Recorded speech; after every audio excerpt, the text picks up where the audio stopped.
Thank you very much. Thank you.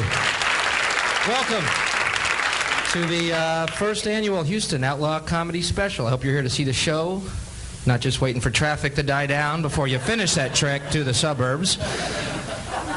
Houston comics have learned to love Houston. We learned to love it because we travel all over the country. We've been to places like Oklahoma. You learn to appreciate Houston after you've been to Oklahoma. You learn to appreciate things you normally take for granted, like electricity and indoor plumbing, the English language, toothbrushes, a lot of stuff that we're kind of take for granted here. But in Oklahoma, hey, it's a big deal.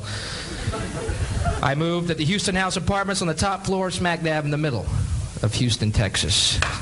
Yes. Houston, a city of 6 million people, 12 million cars, and 27 valid driver's license.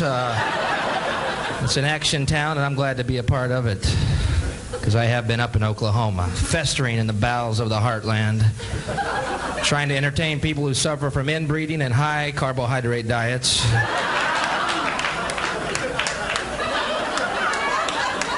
Trying to entertain people whose entire wardrobe consists of Charlie Daniels concert t-shirts, people who think the Marlboro Man is effeminate, and women that make him look that way. So I'm glad to be back here. I was up in Tulsa, Oklahoma, the home of Oral Roberts. Familiar with Oral? Yeah, very impressive man. TV Guide on Sunday said, Oral Roberts heals the deaf. Show closed captioned. Not a lot of confidence here, Oral. So I'm glad to be back. Be careful going home. You do know the cops here have a quota. We've all had a run-in with those fine HPD. I got a ticket last week in River Oaks for driving a 1980 car. I'll pay it, but I'm mad. Yeah, they're all over the place. See signs by the freeway that say speed limit enforced by unmarked vehicles. It's pretty scary, isn't it? Come on, I'm speeding in an unmarked vehicle. How do they know it's me? Come on. Yeah. See signs in Texas by the road that say dirt for sale. This is the land of opportunity, folks. When you can sell the elements, boy, you are cooking jack.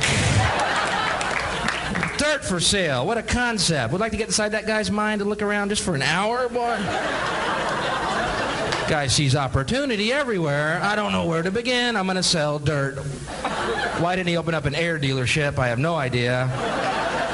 Saw his ad in the news, too. Thinking of starting your own planet? Well, come on down to Land. I checked it out. You don't let a guy selling dirt slip by. Want to hear this guy's patter, boy. He was great. I don't want to pressure you now, but we got a family of worms looking at this. They were here first. Where are we going to get dirt, honey? Well, we had Father's Day a couple of Sundays ago. That was good. My mom called me up every day to remind me to call my dad. Every day. Please call your father, son. It'll mean so much to him. Please do that. Wish him a happy Father's Day. It'll mean so much. Don't forget to call your daddy. Please do that for me. So I called up Sunday, got my dad, said, Dad, happy Father's Day. He goes, thanks, son. Here's your mother.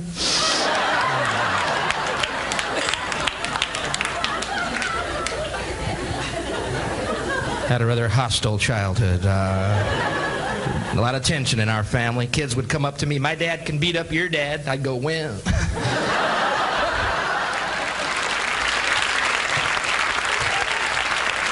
Yeah. He cuts the lawn on Saturdays. Boy, that's perfect right there. Get him while he's wearing that Bermuda jumpsuit in public. Where do they get Bermuda jumpsuits? I think they send away to Oklahoma for this stuff. It looks like a psychedelic farmer, no biggie. Hey, Dad, good move. Dad got me a Chevette for my 18th birthday. He thinks it's a great car. I know otherwise. I drive this thing. Amazing car, the Chevette. Push the lighter in, the battery light comes on. Hope I'm not straining you here. I hit a moth last week, did $400 damage in this thing. Should have known it was a piece of junk when I bought it. The odometer has 2 digits.